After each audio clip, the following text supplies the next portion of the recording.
Nous sommes en direct avec le père de cette petite victime qui se prénomme Anis. Bonjour. Oui, allô, bonjour. Merci d'être avec nous ce matin en direct C'est à vous. sur BFM TV.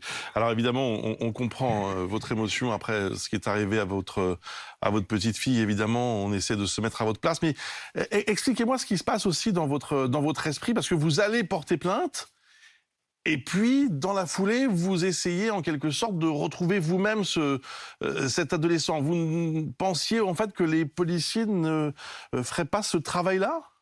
Bah, à vrai dire, oui. Pour moi, en fait, ils auraient peut-être fait leur travail, mais le soir même, déjà, il n'y a eu aucune route, puis il n'y a eu aucune patrouille de police qui est passée. Il n'y a rien eu, quoi.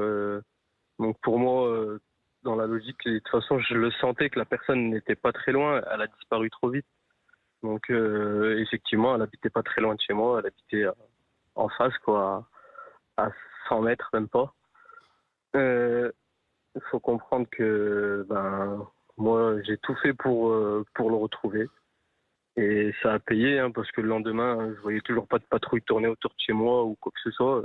C'était plus mes amis et mes voisins qui tournaient autour de chez moi, donc et heureusement heureusement, franchement heureusement, parce que sinon à cette heure je pense qu'on l'aurait jamais retrouvé encore.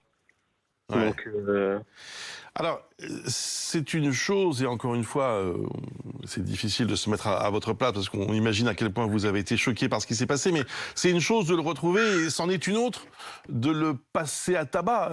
Est-ce que vous... euh, je dites-nous, pense que expliquez-nous. je pense que vous auriez fait la même chose, il me semble, comme tout le monde, je pense, comme tout père de famille.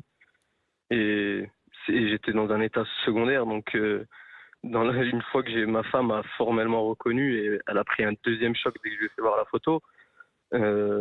Moi, je voyais plus rien, j'écoutais même plus ma femme. Je suis sorti en courant, je dis c'est lui. Il a essayé de s'enfuir, et dans la suite, il a couru. J'ai réussi à le rattraper, et ce qui s'ensuit, c'est que ce qui s'est passé, c'est que je l'ai roué de coups. Et heureusement qu'il y avait mes amis, et heureusement que j'étais un minimum lucide pour appeler la police, sinon on ne sait pas ce qui serait passé après, quoi. C'est-à-dire, vous pensez que vous auriez pu aller plus loin? Il est possible, oui, bien sûr, tout à fait. Mais vous Il est comprenez, possible, Anis, mais excusez-moi, mais vous comprenez que là, il y a quelque chose qui est difficile à entendre, parce que malheureusement, on le sait, la violence ne résout rien. Est-ce que votre rôle n'était pas simplement de le signaler à la police? ça, comment dire, dans l'action, Ouais. comment ça s'est passé, et comme tout père de famille, et ça, je mettrais ma main coupée que n'importe quelle personne aurait fait la même chose que moi. Et je pense que tout le monde est d'accord, hein, je pense, sur ça. Certes, j'aurais pas dû le faire, mais je regrette en aucun cas de l'avoir fait, ça. Ah, En aucun cas.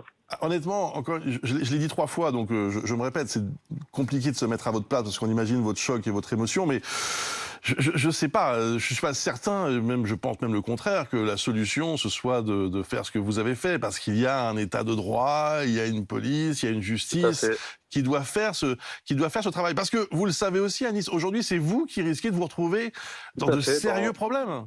Ouais, je vois ça, oui, je vois ça. Je vois que du coup, je me retrouve accusé maintenant. Ben oui, Ce eh qui est oui. le monde à l'envers, en fait. C'est totalement le monde à l'envers. C'est incroyable, en fait.